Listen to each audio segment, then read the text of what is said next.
Altar seasonal change. I have received quite a few questions lately regarding the altar seasonal change, which I will now describe. It seems a good idea to have a seasonal altar change in your home to suit the seasons as they come and go.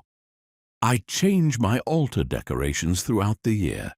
I feel it refreshes the energy of your sacred space. Firstly, let me say that without a shadow of a doubt, yes, I do believe in seasonal altar change. Both of my altar layouts, decorations, are changed to suit the year's seasons. Wheel of the year.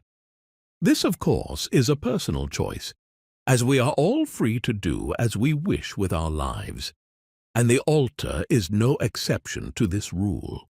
Autumn-inspired altar in summer. It is essential to change and refresh our magical altar accordingly. Breathe new life, inspire and respect the changes as the wheel turns. At this seasonal time, I have fresh daffodils and a primula plant upon each of my altars. I also change my incense perfume and sage accordingly. Let us look then at what precisely an altar is.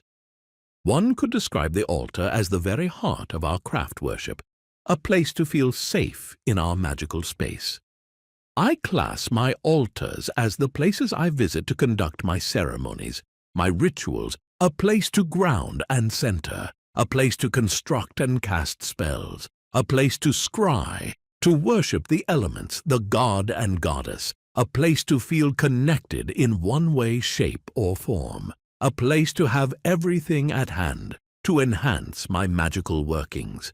An altar can be of any shape, size, and constructed of just about any material that one could imagine. I have been recently asked, can we have a portable altar to take on our away from home trips? The answer to this is yes. A personal altar is preferably just large enough to transport safely and conveniently from one place to another, the size of which can be that of a table coaster or a large book. The choice is left with the individual regarding this. I have a small jewelry-style box that holds my candles, crystals, and essential materials admirably.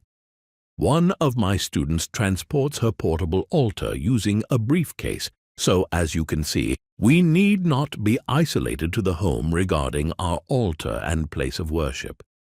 On attending coven meetings, I do, however, use my shoulder bag to transport the items as the primary candle holders used are relatively heavy. I would recommend keeping your items small, not large pillar candles or giant crystals and the likes. The altar construction.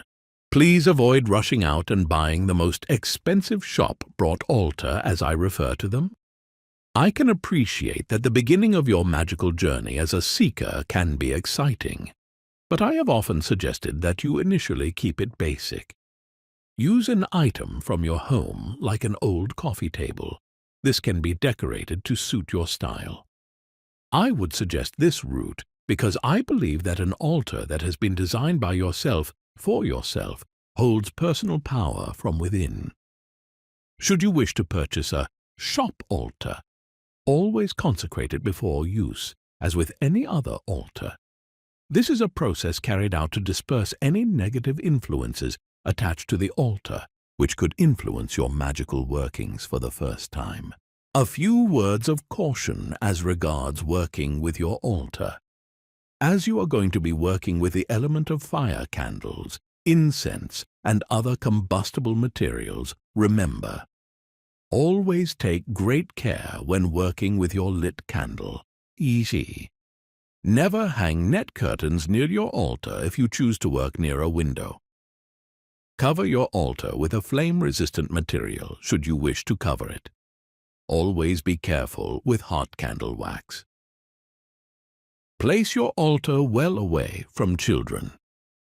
Should you need more help with your altar construction or use, please leave me a comment below this video. Till we meet again, I wish you merry part.